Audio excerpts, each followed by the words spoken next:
Graeme, apologies for going over old ground, but conflicting reports in the last few days. You will be in charge up until at least the Celtic game next month, or you won't be. That's what's been reported, both stories. Do you know, can you shed any light on anything? I don't know where the stories have come from. I haven't heard. I got told today by some of the players they've heard this. I haven't heard anything. And as soon as I hear, then I'll believe it. Until then, I'll just carry on. Is it still game by game basis? As far as I'm aware, yeah. What sort of reaction have you had from the players? You said to me after the game in the tunnel that they like to fight that first hour. What have you said to them? Have they risen to the challenge? They've actually been very, very open and honest with one another in the debrief. We broke the debrief down into a few areas that we identified as having to improve. And the players were quite critical of one another, quite critical of themselves. And just in the desire to get things better and make sure that we actually translate what we did on the training week into the performance, because the main disappointment for them was it wasn't indicative of their training week. They didn't perform how they trained, and that was a great disappointment to them. So hopefully we can put that right, because they've trained really well today, and we know we've got a shorter time to get ready, but hopefully we can address those issues when we start the game on Friday. Was there raised voices in there then when you said it was honest? No, there's no need to be raised voices, because we're not making it personal.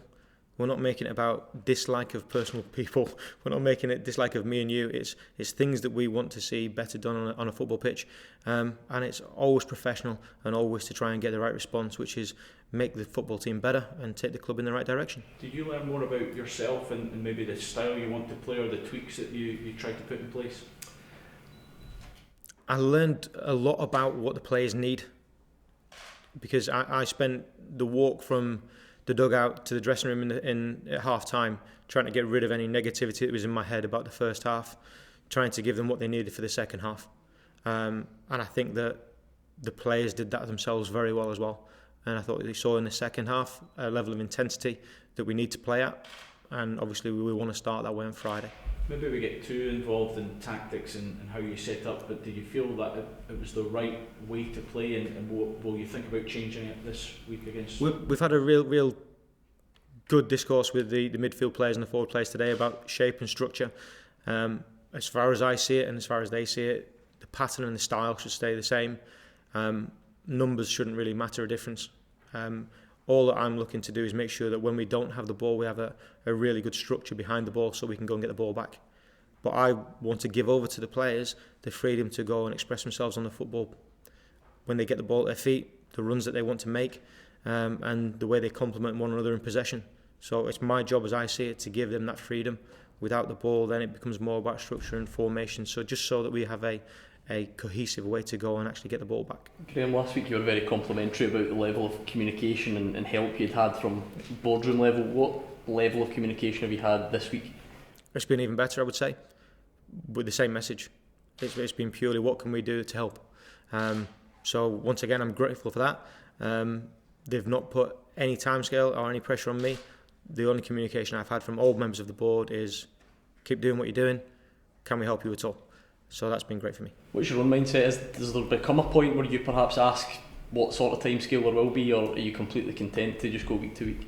I'm grateful to be in the role, and I would just continue to fulfil this as well as I can in my tenure here. If it's tomorrow that it changes, if it's next week, whenever it is, I'll just be continuing on and making sure that I try and do the best for the players, because as I said at the start, it's not about me. It's about making sure that the players have what they need. The assumption may be then that the club are taking their time because they want to get things right in the long term. But what about the short term? How great is the need for Rangers to finish second? Has that changed at all? I wouldn't have said so. I said to the group, and the group have been quite open and candid and said they want to finish second. They're desperate to finish second because we want to do as well as we possibly can. So when the long-term things are sorted out in the time that it takes to get it done, we can't lose focus on the things that are immediately in front of us. And the thing that's immediately in front of us is prepping for a game on Friday. So I've said to the players, don't be looking too far into the future. You have to just make sure we take care of business right now. That self-criticism you mentioned earlier on, Graeme, how much is this, especially with so many experienced players in the squad, a joint effort, if you like, in shaping things? It has to be a joint effort. It can't just be a voice on the outside telling people what they do wrong. It has to be constructive. It has to find solutions. and it has to give the players a way forward to actually go and improve, and that's what they've been really good at this week. So I thank them for that, and I thank them for being open and honest with me. So they've been really, really good at that this week. And actually, it's not easy when your peers are as candid as we have been, but the players have taken it in the right manner, and it's been only and simply to move the club forward. Are you learning as much from them as they are from you? Absolutely. I said to them, I'm taking every opportunity to observe them, to watch them, to see what they need, and to make sure that my practice goes up to a level where I can be impactful for them. And I think that it's a great opportunity for me to take my coaching to another level. As the days go by and you do this job day to day, does the feeling grow that this is something you want to do permanently? The feeling will be, and has been, that I'm going to take this period to assess whether I'm cut out for it or not. And I don't mean in terms of tactical or technical knowledge, just in terms of temperament. Whether this is an environment I want to operate in, or whether I want to be more of a developmental person. But I'll take my own time in assessing that. Will you apply for the job this time round? I would doubt it. So you've not applied at this point? No. Asked, no. Not. Graeme, just forgive me for trying to make it turn it light here, but how's your neck after the sort of break dancing? I wondered when that would come. I said earlier, I normally transition out of that into a handstand, and then we're laughing at, and I just normally look quite smooth. But I think that you saw a visual representation of how I was feeling emotionally at that stage, because I was certain that we'd just got back to 2-2, and I kind of wanted just to curl up into a ball and hide, and it didn't turn out that way. So personally, I'm absolutely mortified, but professionally I think I've got larger concerns than how I looked on the sideline. So not the Rangers job, more chance of Strictly Come Dancing then? You've been dying to get that in, haven't you? You've been dying to get that in. My little girl would be very happy to see me on Strictly. Is it that sort of thing that kind of you look back and it surprises you just how caught up you get in it all? Is that something you didn't think you'd imagine possible maybe 2 weeks ago? I think if you ask any football person, this game grips you. It gets you deep in your soul, and the way you express that depends upon the person. At that moment in time, that's the way it came out. As I grow more experienced and I decide whether I want to do this full time or not, I'm sure I'll have a much better control over it. Or imagine what would happen if they scored.